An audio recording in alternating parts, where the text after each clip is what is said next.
L'outil Pipette est un outil qui va vous permettre de prélever des attributs sur un élément de l'illustration afin de le transférer ailleurs sur un autre objet. Donc si vous souhaitez activer l'outil Pipette, il vous suffit tout simplement de la retrouver dans le petit menu d'outils. Celle-ci se trouve ici directement et en un clic, vous pouvez la sélectionner. J'ai donc mon curseur qui a été modifié et qui apparaît désormais avec une petite pipette. Alors, si vous souhaitez utiliser cet outil, je vous conseille évidemment, par exemple, de développer le panneau aspect qui se trouve ici. Je clique donc dessus et je vais le sortir de façon à ce que je puisse avoir une petite visibilité des différents éléments que je vais traiter sur mon illustration. Alors cet outil va être très utile. Donc, je vais dans un premier temps retrouver l'outil de sélection afin de sélectionner les éléments que je souhaite modifier. La pipette va m'aider justement à prélever certains éléments afin de les transférer par la suite sur d'autres. Donc admettons par exemple que j'ai ici ma petite éolienne et que je souhaiterais que celle-ci apparaisse en pointillé comme sur le tronc d'arbre. Je vais dans un premier temps à l'aide de l'outil de sélection, sélectionner l'éolienne qui apparaît ici. Donc mon éolienne est maintenant sélectionnée. Si je souhaite lui appliquer exactement les mêmes attributs que ceux du tronc d'arbre qui apparaissent ici, je vais maintenant sélectionner l'outil pipette. Je clique alors dessus, ou je peux aussi appuyer une fois sur la touche I de mon clavier pour la sélectionner.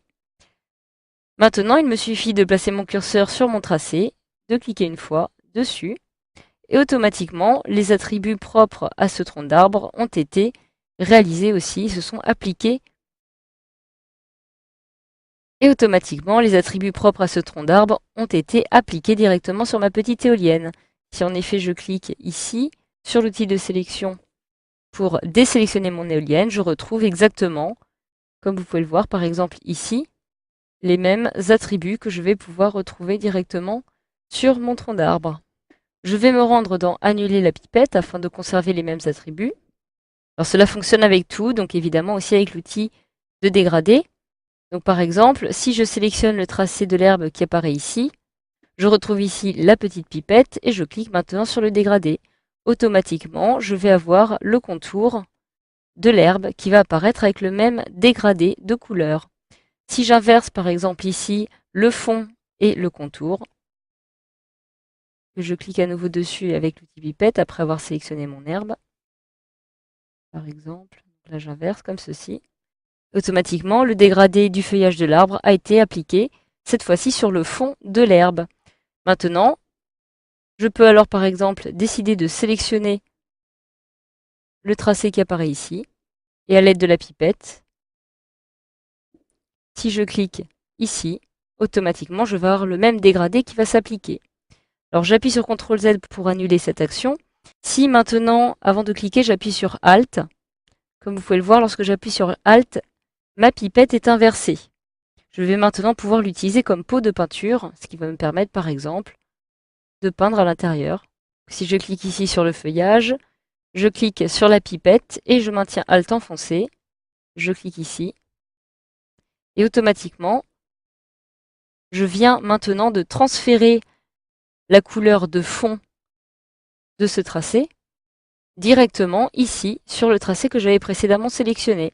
Donc cette fois-ci, vous allez inverser le processus afin de procéder dans l'autre sens. Je fais maintenant CTRL Z pour annuler cette action.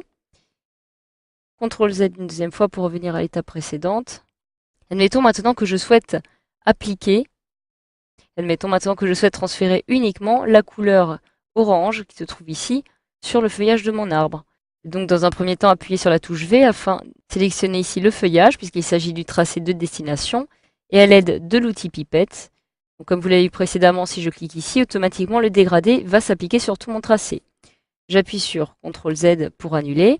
Et si maintenant je procède de la même façon en maintenant la touche Shift enfoncée, je vais pouvoir sélectionner uniquement une nuance de mon dégradé. Donc par exemple celle-ci. Automatiquement, comme vous pouvez le voir, la couleur de fond qui apparaissait ici s'est appliquée à la couleur de mon feuillage. Il s'agit exactement d'une seule nuance. Donc cela est très utile, autant avec les dégradés comme avec les motifs. J'appuie sur CTRL Z par exemple, puis sur la touche V pour sélectionner le tracé qui apparaît ici, et admettons que je lui applique le motif qui se trouve ici. Je vais pouvoir procéder de la même façon, maintenant par exemple, en sélectionnant ici le tracé de mon arbre. Je sélectionne l'outil pipette, je clique sur ce motif, automatiquement celui-ci est sélectionné. Si maintenant je procède en maintenant un touche Shift enfoncé, automatiquement, je vais uniquement conserver la couleur qui apparaît ici. Alors admettons maintenant que je sélectionne un autre objet, comme par exemple l'objet qui apparaît ici, et que je souhaite utiliser l'outil pipette afin de pouvoir sélectionner l'objet qui se trouve ici. Cela va me permettre cette fois-ci non pas de transférer la couleur de cet objet-ci, mais de modifier les attributs. Donc admettons maintenant que je sélectionne par exemple à nouveau ma petite éolienne, comme ceci, et que je souhaite utiliser la pipette en cliquant par exemple ici sur cette forme. Je clique dessus, et automatiquement, comme vous pouvez le voir, je vais récupérer exactement les mêmes attributs que cette forme-ci. Par exemple, lorsque je clique sur cette forme, je retrouve ici un point d'épaisseur de contour. Si je clique sur CTRL Z pour annuler l'action, j'ai actuellement mon éolienne qui est sélectionnée et celle-ci avait bien 3 points qui lui étaient attribués. Donc le simple fait, par exemple, après l'avoir sélectionné, de cliquer sur cet objet-ci, va tout simplement permettre de réaliser un transfert, non seulement de la couleur du contour, puisqu'il s'agit ici d'un contour noir et d'un fond transparent, mais aussi de transférer d'autres attributs, comme ici par exemple l'épaisseur. Donc vous allez aussi à la fois pouvoir transférer ainsi le contour, le fond, l'opacité ou encore les modes de fusion. Alors si maintenant je clique sur CTRL Z pour annuler cette action, je vais pouvoir accéder directement aux options de l'outil pipette. Pour cela, je réalise un double clic dessus, ou j'appuie sur la touche Entrée pour les faire apparaître. Et vous allez avoir ici, dans la petite colonne de gauche, toute la liste des éléments qui vont être prélevés par la pipette. Donc ici, ces derniers sont tous cochés, c'est-à-dire que la pipette va pouvoir prélever à la fois la transparence, le fond focal, le contour focal, le style de caractère, etc., etc., avec les différentes options qui la composent. Et par la suite, une fois que la pipette aura prélevé tous ces attributs, elle va pouvoir aussi les déverser sur l'objet de destination. Donc vous allez pouvoir cocher et décocher ici les cases de votre choix afin de sélectionner celles que vous souhaitez voir appliquées. Donc voilà, à vous de choisir justement celles qui vous conviennent. Vous pouvez alors cliquer sur OK pour valider modification ou sur Annuler pour retourner à la page précédente. Donc voilà, vous savez désormais maintenant comment utiliser l'outil Pipette afin de transférer des attributs sur d'autres objets sous Illustrator CS6.